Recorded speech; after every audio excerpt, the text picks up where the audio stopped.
আসসালামু আলাইকুম গাইস, কি অবস্থা সবার? আশা করি সকলে আছেন ভালো। ইতিমধ্যে আপনারা জেনে ফেলেছেন যে ফেসবুক আইডি প্রোটেক্ট নিয়ে। সো কিভাবে ফেসবুক আইডি প্রোটেক্ট করব, প্রোটেক্ট ওই 28 তারিখ বা 30 তারিখ পর্যন্ত আইডিটা প্রোটেক্ট না করলে আপনার আইডিটা ব্যান হওয়ার চান্স থাকতে পারে। তো আজকে আমি A to Z বলে দিব কিভাবে আপনার ফেসবুক আইডিটা প্রোটেক্ট করবেন, একেবারে সিকিউরলি ভাবে প্রোটেক্ট করবেন।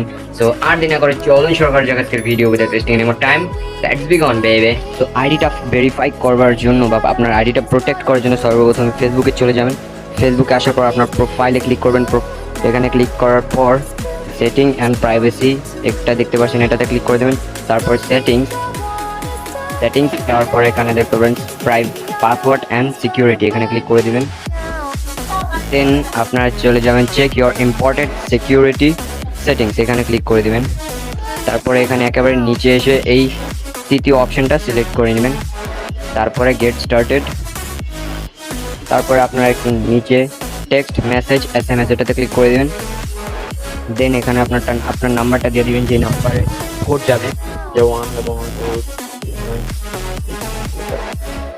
তো আমার নাম্বারটা দেওয়া শেষ। এখানে আপনার 6 ডিজিটের একটা কোড আসবে, সেই কোডটা এখানে বসাতে হবে। সো আমরা ওয়েট করি। আমরা যেই সিমের নাম্বারটা দিয়েছিলাম ওই সিমে কোডটা এসে পড়েছে। তো আমি ওই সিম থেকে কোডটা এখানে বসিয়ে দিই।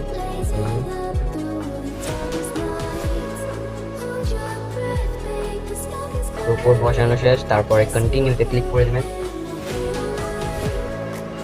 দেন our ID is secured, protected. Then বোম আপনার আইডিটা প্রোটেক্ট হয়ে গেছে। এবং আপনি আপনার আইডিটা প্রোটেক্ট করে নেন 30 তারিখ পর্যন্ত, এটার ডেট।